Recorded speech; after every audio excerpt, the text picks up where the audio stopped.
watching or recording a VHS tape and wondered, how does this strange technology work? Well, that's the question I'm here to answer for you today. Just like in my last video on how compact audio cassettes work, these two formats, compact audio cassette and VHS or videocassette, work in very similar ways. But just like how compact audio cassettes have their own differences, VHS tapes also have their own unique quirks. One example of said quirks is the loading system. On cassette tapes, you have a hole right above where the tape is, so that this peg can grab onto that, and then when you press play, this roller pinches the tape and rolls it through, as well as this rolling the tape around the second spool and being able to go over the head to read the tape and produce sound, just like how you would hear your home recorded off of radio or CD or anything, and a pre-recorded tape, like an album that you would buy from your favorite band or rap identity at the store. Of your purchase will be donated to Neopat. But for VHS tapes, they have a much different loading system. See, now VCRs use what's called a M loading system because it loads in the shape of an M. And if you ever found out that you can press this button on the side and lift up this little lever that shows your tape, you realize, if you ever tried, that you can't pull it out. There's a very good reason for that.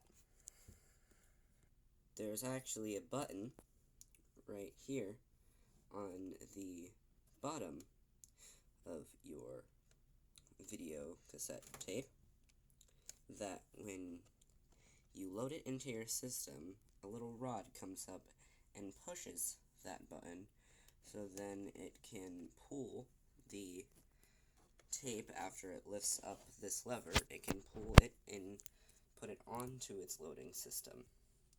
That way it can run through and the tape heads can read your videotape. Another unique difference from cassette tapes is the way that the data is written and read. For example, with cassette tapes, they have one singular stationary head that sometimes you can have three, one for erase, one for writing, and one for playback, but a lot of the times when you buy a cheap one, you'll have one head for all. But it has one stationary head with tape moving past it. But with VHS videocassettes, there are multiple heads that are spinning. Usually, you'll have 4 heads. 2 tape heads are for audio, and 2 tape heads are for video. And that they're spinning on this little circular thing, and they're spinning in a direction so that they're reading your tape while it's moving against the heads, and it's sending that analog signal to your TV or monitor. And those playback heads usually are also used for writing, but you can sometimes get 8 heads, which there are some designated for writing on your tape. And if you ever look inside your VCR and you see, oh, it looks like it's broken, that right there is crooked. Well, there's a very good reason for that being that way, which I will tell you now.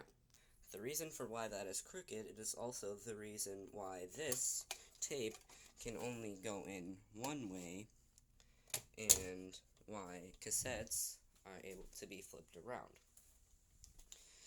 To store more data on a VHS or video cassette, the data on the magnetic tape is written diagonally across the tape so that said slanted spinning heads can read it.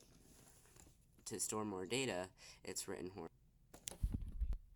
diagonally instead of just horizontally or vertical, and that's the purpose of the slanted heads, being able to read that data that's packed on there. So that is the quickest and easiest way that I could explain how VHS tapes work to beginners in learning how analog formats work. And I'm trying to start a series on that, so I'd really like it if you'd enjoy and continue to stay through the entire series. Alright.